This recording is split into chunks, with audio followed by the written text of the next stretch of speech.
Israel এবং ভারতের বন্ধুত্ব একটা নতুন ধারায় ঢুকে পড়েছে, আর এর কোনো প্রমাণও আমাদের চাই না। মালদ্বীপের মামলায় ভারতকে সাপোর্ট করার পর ইসরায়েলের তরফ থেকে ভারতকে নিয়ে একটা বড় সুখবর এসছে।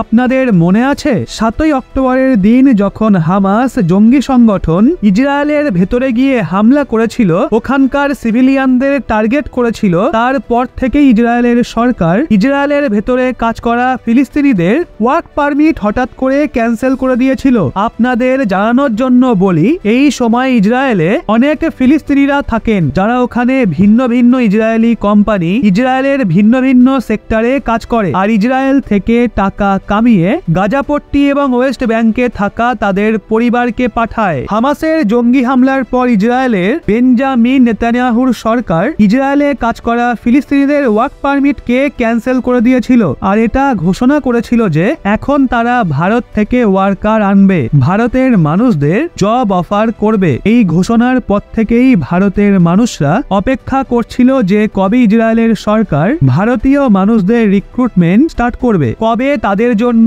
স্যালারি প্যাকেজের ঘোষণা হবে, যাতে তারা যত দ্রুত সম্ভব ইসরায়েলে কাজ করতে যেতে পারে। সুখবর এটা বেরিয়ে আসছে, ভারতের মানুষদের হায়ার করে জব দেওয়ার জন্য ইসরায়েল তার রিপ্রেজেন্টেটিভ এবং অফিসিয়ালসের টিমকে ভারতে পাঠিয়ে দিয়েছে, আর সেই সাথে স্যালারি প্যাকেজের ডিটেলসও সামনে বেরিয়ে আসছে। রেফারেন্স হিসেবে আপনাদের স্ক্রিনে দেওয়া আর্টিকেলের স্ক্রিনশটটা দেখুন। রিপোর্ট অনুযায়ী ভারতের মানুষদের হায়ার করার জন্য ইসরায়েল থেকে 15 জন অফিসিয়ালসের একটা স্পেশাল টিম ভারতে ল্যান্ড করে গেছে। এই ইসরায়েলি টিম ভারতে রিক্রুটমেন্ট ড্রাইভ অলরেডি চালু করে দিয়েছে, আর প্রথম ফেজে এই টিম 16 জানুয়ারি থেকে 20 জানুয়ারি পর্যন্ত হরিয়ানায় রিক্রুটমেন্ট ড্রাইভ চালাচ্ছে। এখন এই রিক্রুটমেন্ট ড্রাইভের পরবর্তী ফেজে ইসরায়েলি টিম উত্তর প্রদেশে আসবে এবং যোগী আদিত্যনাথ সরকারের সাথে মিলে 23 জানুয়ারি থেকে নিয়ে 31 জানুয়ারি পর্যন্ত ওখানে রিক্রুটমেন্ট ড্রাইভ চালাবে।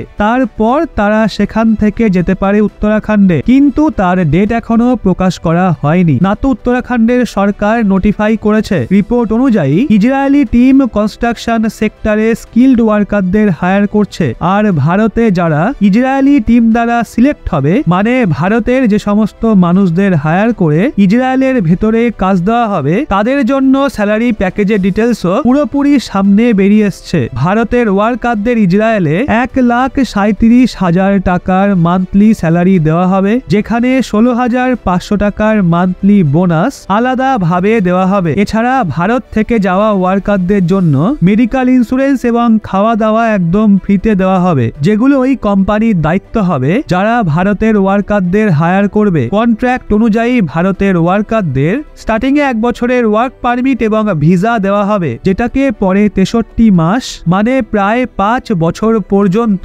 এক্সটেন্ড করা যাবে। এছাড়া ইসরায়েল থেকে আসা অফিসিয়াল সেটা পরিষ্কারভাবে বলেছে, ভারত থেকে হায়ার করা ওয়ার্কারদের মোটেও কনফ্লিক্ট জোনে পাঠানো হবে না, মানে এমন জায়গায় প্লেসমেন্ট হবে যেখানে হামলা হয় না, আর যেই সমস্ত লোকেশন একেবারে সুরক্ষিত হবে। ভারত থেকে যাওয়া ওয়ার্কারদের সুরক্ষার দায়িত্ব ইসরায়েলের সরকারের থাকবে। এই কারণেই গত দুদিনের মধ্যে ভারতের 10,000 মানুষ ইসরায়েলের ওয়ার্ক পারমিটের জন্য অ্যাপ্লাই অলরেডি করে দিয়েছে, যেখানে রিক্রুটমেন্ট ড্রাইভ এখন সবে প্রথম ফেজেই রয়েছে।